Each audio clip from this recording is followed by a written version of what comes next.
Makambebele salami na kati kola la sute biso toza ati samedi oyo abangi corona fanda cheye biso toya kosala musala au service de la nation.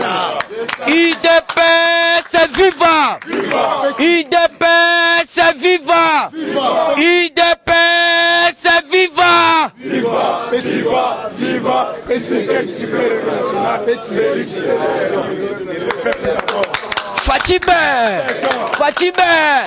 ya zelana tangela yo omoni président Gilles azana souci on ngape na zanango président Gilles azolo bato matisa dose pourquoi même na poto batu babengi voir les combattants auto bengi Roger le combattant azali bouche autorisé à Fachi Roger Luma papa Dief batu ebele ba maman Georgette maman Charlotte na kati ya Paris balobi bolali sipona nini yaya okopesa nga raison là na otangela mo information puisque biso toboyi kolala lisusu kolala wana nde ba profiter makambo ebele yalaki na baku kabale ya mabe préparer contre Fachi Béton yo landi te mesure nyo surtout ya ngubila par terre parce que faut mi tuna pourquoi mesure ngubila balongoli yango mais olobi ozotambola ka balongoli mesure ya confinement confinement wana ezali auto bengi kabale déjà préparé leur kofana na palais bato bazana ba arme baye basikonde nini na kokotelo na palais. Preuve tangible n'est que Kende na Lubumbashi. J'ai donc Kyungu. Holandité, malgré ça qu'on s'est vaporisé, azali kolimwa. Mais quelques bamaïma inaye bakangi bango, ba pesipe vérité balobi, oto bengi Moïse Katumbi bazana ba jewana. Siko yo solo bato banga corona ki corona biso to yebi corona te magé ya, ne batu wana ba elangwa. Biso to yebi yango te. Ya wana ba komo profiter ba cheli batu na biso. Ba cher na biso. Poison yo pe telemi olobi opesi mutu information oui a uti poto akufi corona mais olandi te mama ya Ilunga Jacques alobi mwana na ngai bana nande babandaki kobela bayokaki bien mais ye babande ozongi se makilande place akufi corona te et puis na boy bakunda ye il faut to traduire en justice na mutu wana obino boyebi mutu wana za nzambe na makambo ba poisson kosala ba jeter pour ba pesinga information 11 papa titolo kanyingiri ngaba yaya ngaba ngate kamera ngaba ngate IDPS viva ya zone d'information. Le fameux confinement a été rapporté parce que la présidence de la République avait découvert un grand complot qu'il y avait déjà un groupe d'individus à main armée, non loin de Kinshasa, allaient profiter du confinement pour attaquer Kinshasa et Lubumbashi. Voilà. En même temps, en fait d'opérer un coup d'État. Exemple, les actes, j'ai donc un bolandi ango. Samedi, donc, moyen te. Bakata katanga wana donc, yaya nazana ba image awa. Mais merci na FRDC. Na la police. Soko moni la police ne ba kiti site wana ba la police na FRDC oyo bazali ko sala musala mboka. Un coup de chapeau pour na bino. Puisque nde to lo babo je donc une résidence na ye bambila na biso nde bazawana.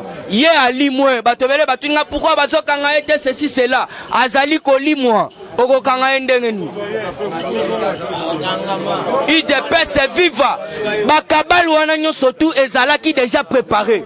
Yokana ke koshite. Il semble que la majorité des personnes qui travaillent à la présidence de la République sont impliquées dans cette affaire. Merci. Et ils sollicitent l'accompagnement de Kanambe dans leur démarche. Félix, depuis un certain temps, assiste à des pertes de ses proches collaborateurs qu'ils sont fidèles. Donc c'est la sécurité du président qui est très menacée. IDPS viva. Comment ça fait-il que Kakaba Obaza cher bato pena ya Fachi pena mutema na mama mususu ya mboka ebisaka bango nde batu bazoko kufa bolanda ko akufa utaki na Nairobi akufi mais yende muto banda olandela accord ya otobengi FCC na cash basala par tous les moyens baboma e lelo lisusu Rolanda Jacques Ilunga kufi yo zoloba maladi na bino wana bata otobengi batonye mukendi ba empoisonné ye babomi ye misu bino botelemi bozolo bakaka corona ya wapi ya Jean-Jacques Mouyemba lobi 81 déjà sur l'ensemble du pays. Ce qu'on a Afrique d'ici doit avoir plus touché des morts. Merci. Afrique d'ici n'Afrique Moutou a touché na corona lokola ya zate mais des morts. La République démocratique du Congo, nous enregistrons au-delà de 6 cas. On doit comprendre comment profiter. Yo fandi palais to fanda to ban corona mais bazo tchela batuna bino ba poison.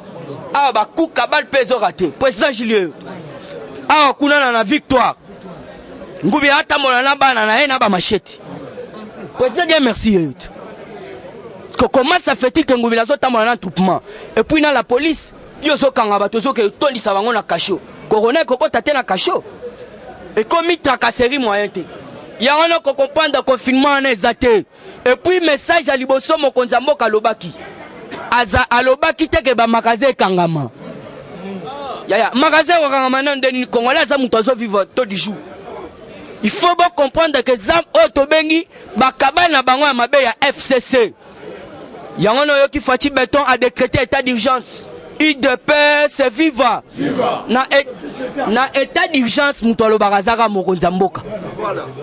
Soit article 144 au Kotanga si maoyende to débattre mais malgré yana batumsusu baza ko yoka bien te bazali ko invoquer article 85 mais non Fati aza président de la République na ebisaka bino train ezalaka kaka na mutu moko to bengi locomotive les restes eza ba wagon bamsusu balobi avant de décréter état d'urgence il faut que écoute en la premier mais non bolanda ki azui bureau ya auto bengi sena fandisi bangwana azu ya mabunda fandisi wana ilunga fandi wana mais mutu achaki kiteti aza mabunda ya wana tozo kebisa mabunda za boete tozo kebisa mabunda na kati état d'urgence mokonza mboka nda zoloba ezangu bilata na kati état d'urgence zoloba message de population ya wana yo ki fati béton ya to beteli fati béton maboko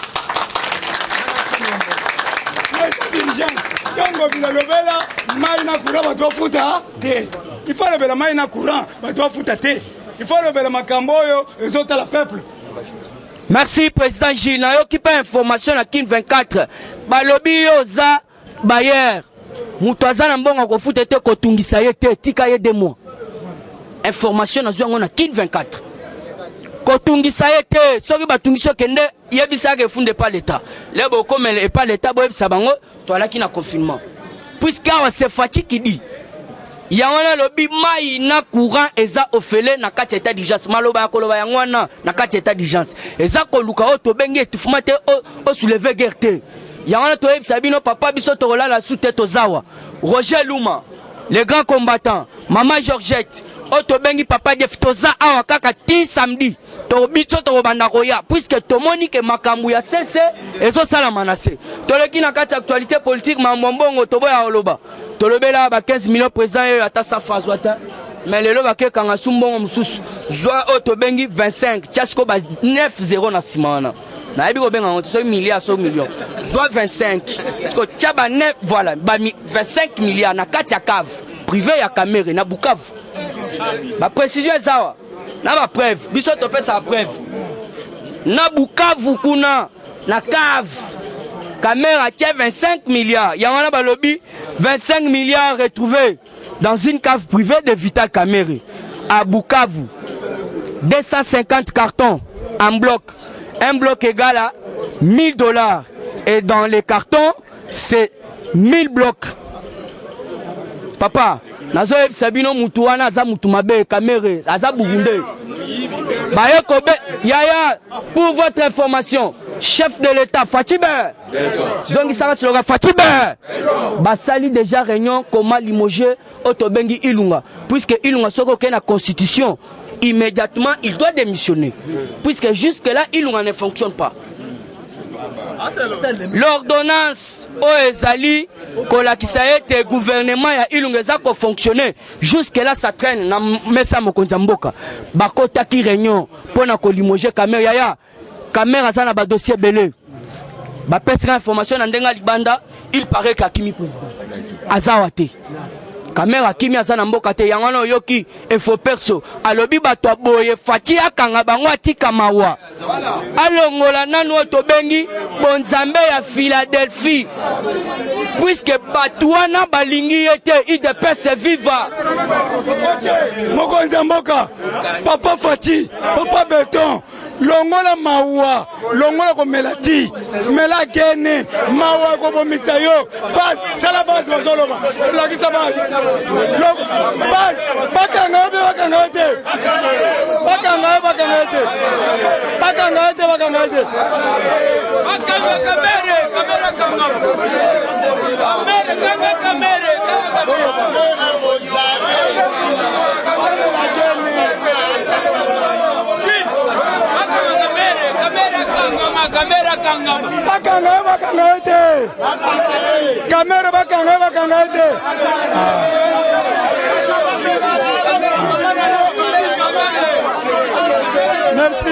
Merci. IDPS viva!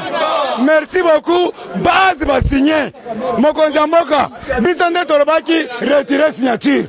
Le lo bisonde va tolobi kanga kamere. Yango. Nayoka, IDPS viva.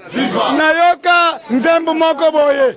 Kaka mubali, nayoka shibe mutoyemba. Biloko basalela mama yo. Biloko banyungula. Biloko basalela mama yo. Biloko basalela kamere silipona yo. IDPS viva. Yangana na ebisaka bino ata soki a changé couleur, ata soki azongisi mbongo. Azaka ka caméléon. Il peut changer toutes les couleurs. Mais nati wana oza kati na ye ya kimoyibi ekolongwa te. Yangana na koyebisa bino papa, merci bazo sepela bino nde to chaki shopo na tipa wana. Yangana omoni mbongo wana ezongi pe ba retrouver yango. Alors tozo yebisa na bino ke non biso tokozala wana ba information ezebele na ke koshite. Bolandi Antonio Guterres aka mobiliser mbongo po basala oto bengi aide humanitaire na kati Afrique po na maladie na bino na biso to boye ko tanga susu ba kombo. Yangana ko comprendre que non Fachi Beton alobi aucun Congolais jamais à cause du vaccin wana betela Fachi Beton maboko.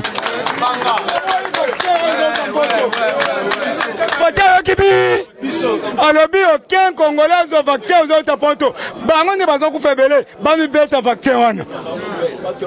Yangwana yoki alobi vaccin wana bango nde basana plus touché. Bakende ba aider nanu bango bonko kuna avant baya awa puisque ba auto bengi Didier Raoul asali ba message bozui yango partout. Alobi soki bozui yango bokoku febele koleka même ba o pays eza touché. Yango yoki Fachi Beton alandaka ayoka ka peuple na ye. Alobi nazali ko inviter même ba président ya Afrique bandi ma vaccin wana ezali suicidaire te puisque za vaccin o ekoboma IDPS viva. Yaya na kena lombang pona yebisa yo makambo eza bien. Nalinga na éclaircir bino 3 ordonnances au chef président Gilles apesi bino puisque bozo yebate ordonnance sango elingo lobani. Et puis, eza ordonnance nini, il faut bien comprendre si quoi que Fatia komi ben. Yoka, Félix crée 3 ordonnances, établissement public rattaché à la présidence. 1. L'Agence congolaise de la transition écologique et développement durable. Elle a pour mission de promouvoir une économie décarbonée, donc une économie verte. Yangano yoki akasia na binona incompétente. Journaliste bazo tuna ye ba question sur économie, aza incapable ya ko répondre à ba question na. Yangano yoki Fachi Beton azuma kamona na maboko na ye pona économie verte. Donc makamnyo surtout à travers économie, yemoko ko banda ko pesa. Deuxième, Otobengi eloko a créé Tobenga ngonine pardon, pour excuser, a créé Otobengi 3 nouveaux établissements. Deuxième nouveau établissement Zanine. Conseil présidentiel des veilles stratégiques, CPVS. Sa mission principale est de suivre et évaluer la mise en œuvre de l'engagement du président de la République dans les programmes du gouvernement. Troisième, l'agence de la prévention des luttes contre la corruption, APLC. Cette structure remplace les bureaux de l'ancien conseiller principal du chef de l'État en charge de la lutte contre la corruption et le terrorisme. Luzoloba, Yewana, Neba Pessi chaque jour. Le président Gilles Loba Kango Bandakala. alors oui bako s'en charger bako pesa yé nango. Alors il faut comprendre banja soane za banja samakas. Yaya pona chité foye baka des grands chefs rebelles. Na kombo ya Otobengi monsieur Zoïko Thierry. Na mususu kombo na ezali monsieur Jetem Joseph alias Keita. Bazawa balongoli bango kuna na bunya na juku. Baye awa baza ba grand rebelle ya Kodeko. FRDC akangaki bango butu ya jour wana. Puis ba arme ba A4 tendance confondue. Ezalaki na maboko déjà ya FRDC ya betana na FRDC maboko makasi. Yangono yoki kuna FRDC zo sala musala kitoko. Alors pour la makambo boyoki na Lubumbashi eza kabala ba Moïse Katumbi. Alors biso toza na liloba koloba kuna te fachi moko s'engager yangono yoki FRDC kuna akangi lopango ya Gédéon Kyungu. Pas la poto boza la calme fachi za béton. Toyebi sakabino à chaque fois qu'il y a béton. Pourquoi toyebi? Les lobes comprendre que makambo e bandaki kotambola bien te puisque tozaki na bandoki na kati ya train. Lelo fachi azuli kanisa ko banda ko bimisa moko na moko. Ebele ando luka bakanga kamengwe non. Fachi béton olia simbiso touche yemoko akolinga yomoko simba touche na yo. Lokola lelo mutu lokola kamere. Yaya bafundi e patieri. Musala ne baby bana bakolia ndenge nini yango na porter plainte. Ande tolo baboy kaka yemoko wana. Famille ya Jacques Lunga balinga basamba naye. Kamere moko wana. Il faut assamba lisusu pona makambo 15 millions. Donc c'est pire pona ye. Alors tozo yebisaka bino toza la calme. Toza la toujours aux aguets. Totika tante solo tikita munguna akoya kokota na sewana. Alors yango na koyebisa bino to soutenir Fachi. Même à travers ba prière. Puisque yemoko wana bolandi bazoko sele makambo za maladi wana rien. Maladi wana eza na Rwanda et pas président Paul Kagame bien confirmé. Ba évacuer na kati Allemagne na minute za na kati à London. Alors il faut comprendre que non makambo za bien information za belé yaya na suki wana pona ngonga. Alors numéro nanga ezali plus 243 97 38 47 938 plus 243 97 38 938. En tout cas merci beaucoup na pesi bana potonyo surtout bonjour bonsoir na binope baza sa formule. En tout cas merci beaucoup. OK. Logo toyebo chaque jour 6h 7h juste au kati. Voilà. 6h à 7h juste. Président Chang tala ville za koningana. Malgré lobaki mutaliboso mais caméra soit kingaité. Caméra est retard. Caméra soit kingaité, caméra qui retard. T'as la président parlement, Moussala Zosala, t'as la président parlement, Moussala Zosala, t'as le biba la poto, t'as la sensibilisation, t'as la bolingo, bisotozanango, t'as la netozosala pour nabayike à Moka, baïba na kosala nini ko garder maladie oyo, t'as la biso ba président à parlement, Moussala Tozosala, t'as la, et ça me compte, fallait pas ça lango, ba conseiller présidence, fallait pas ça loko oyo, mais t'as la biso ba président parlement, ma Tozosala, il fallait bino ba sala di kambo oyo. Tala bolingo biso tozo sa tozana wana bandeko na biso peuple congolais. Tala o tosali kate sika ona moment o. Et ça déjà bolingo fallait bino bosala ngo. Yango na solo babo etre. Merci na mokonza mboka. Antoine Félix Tshisekedi. Na bolingo so manifester kati na biso. Na bolingo so sala pona biso. Pona biso to banini na koyeba nini ko se garder pouvoir na biso. Mokonza mboka na bolingo a manifester semaine o mobimba. Ngamoko na moni na télévision, penga moko na moni ba WhatsApp, mokonza mboka alalité. Mokonza mboka abuni trop. Surtout ko banda lundi, azokota ba conseil des ministres. Biso tozali ba lobeli mokonza mboka. Tozali liste présidence. Biso tozolo ba pona mokonza mboka. Pe tozolo ba pona mboka na biso RDC Congo. Yango tobi ete ba yini nyonso. O bazoni ngaba étouffer mboka na biso ya Congo. En tout cas, nul essence est fait. Mokokolo komoko to éviter malade ezali. Biso nous to éviter malade ezali mais par le combo na Yesu, le nom de Jésus-Christ, nous ambela nguya a kolongisa biso. Tana ba pays nyonso surtout en Europe, tala lenge kan bato baso kufa. Mais biso confiance peli kana biso malgré malade ezali, mais biso to tie confiance pas na Nzambe. Mukonza mboka ta ye moko, atiki mboka na yete, eza même na ba konza mboka belé ba kimiki ba mboka na bango. Bake kobata mabake se protéger et si ka bango ba senga bake se protéger mais mokonza mboka na biso azana biso longo akimi biso te Vous comprenez que non Mukonzamboka a un souci à peuple congolais. Mukonzamboka na oso sala que solo vraiment que non aligner peuple na ye. Yango tomoni même lobby conseil des ministres. Mukonzamboka tenira qui conseil des ministres lobby tomoni ministre social, ministre économie, na ministre budget. Mukonzamboka fandisi bango ayebisi bango ekoko na koyebisa bango tomoni tarif ya biloko quoi.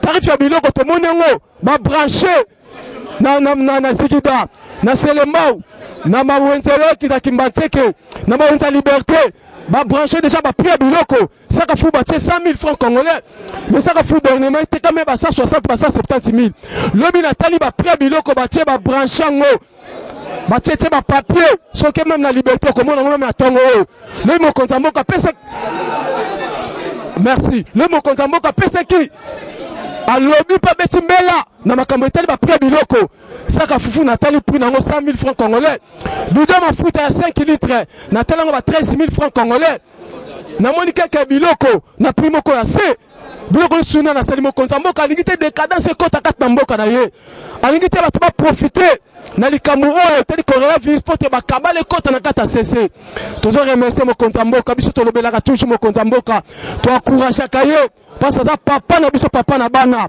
aza papa oyo azo sunga biso tangu nyonso yango biso to soutenir kaye na bolemo azo sala pona mboka na Congo so za ba présent musume ba kimi batiki biso moko na kata mboka mais mo Konzamboka sana biso moko asane longo na biso moko ana mboka na biso azo sala tout pour la maladie oh combien azo sala combien ba kisa azo sala combien le loko azo sapota fournike maladie ba la kokita merci mo Konzamboka papa tala ba union so baza banguna mboka oyo tolingi olongo la banguna ne so mboka oyo toza bango sous confiance te papa telema yoka base yoka peuple congolais ninga solela yoka peuple congolais azolela ba mihibi nyonso longo la bango bato baza tout autour yo longo la bango papa lisanga bandoki nyonso longo la bango peuple congolais ni kusu komona bango te travail ta yo moko balonga Mukonzamboka oka soucia peuple te le peuple d'abord le peuple d'abord le peuple d'abord ko ça bango te balongwa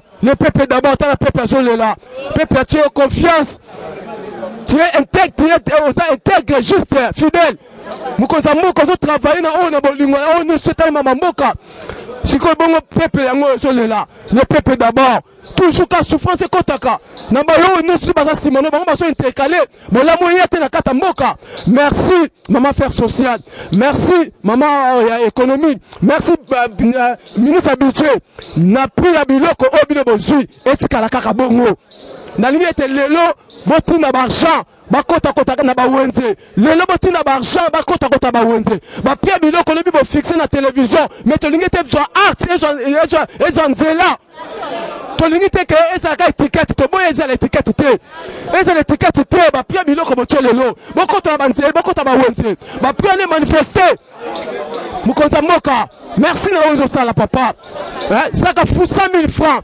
bidon a fouta 13 000 francs loso to ki 32 000 francs ngamoko la tela ngolobi na RTNC nanga Mukonzamboka tie ba prix biloko lelo art batu so bazoteka o moni bendia boleli ba ina biso boleli bandia moni boleli ba chinois o moni boleli bo sisi be stock mba biloko boteka so biloko cher boteka so biloko cher ba chinois boleli bandia bandoki bolela lelo boteka so biloko cher biloko ngoza wapi yango to biso toza nzambe bato msone tulimi na banda ku et poli bino biso toza mbongo te toza bien biso toza to lamuki yango to bete parlement sans fondement to ko pese la semaine au mobimba bana poto boza bino ya kimia to ko pese la ndenge sengi ko pese la et lo komo ko sa mabe exalté yango to lobi ete Mukonzamboka sana biso longo tona bongo voilà yango to bite service à l'état botelema ba prier batie ba corrompre binote peuple congolais yeyo azolela ba prier biloko ndenge batie ba corrompre binote okuti saka fusa 30 000 kanga mutu wana Mukonzamboka tie prier 100 000 francs congolais pe fufu mulai ya madi ya mulai ministre économique kota telema tukolala maman sociale telema tukolala ba prier biloko wana Mukonzamboka satie service bokota ba wenze ba prier ne sur biloko Mukonzamboka tie etikala ka Eshima, votre magazine qui bat au rythme de l'actualité. Retrouvez la nouvelle édition. En ce mois de mars consacré mois de la femme en RDC, Eshima Magazine vous fait découvrir un ovni politique. Fifi Masuka, vice-gouverneur de la province du Lualaba, symbole de réussite dans un univers masculin. Mama Africa, lève-toi, le mot d'ordre d'une femme de foi. Découverte. Sélé Alagouli, le gardien du trésor. Mobilisation des recettes. Rigueur naturelle. Les nouvelles argentiques congolais rassurent. Focus. Ministère du budget. Jean Baudouin Maillot imprime sa marque dans l'exécution de la loi des finances. Patient Saïba Tamboué, Logefrem contribue à la matérialisation de l'émergence de la RDC. Dossier Eshima, nomination des hauts magistrats, lueur d'espoir. Nation, interview de Christian Matata. Augustin Kibassa annonce un projet intégrateur pour booster les secteurs du numérique en RDC. Bourse d'études, amélioration des conditions et complicité avec les étudiants, Thomas Luaka Losenjola convainc. Michel Moulumba Tumpaka, les modèles de réussite et de loyauté pour la jeunesse. Culture, Mwanankazi, un statut familial particulier. Retrouvez l'intégralité du magazine Eshima dans les kiosques. Eshima Magazine, un nouveau standard d'information.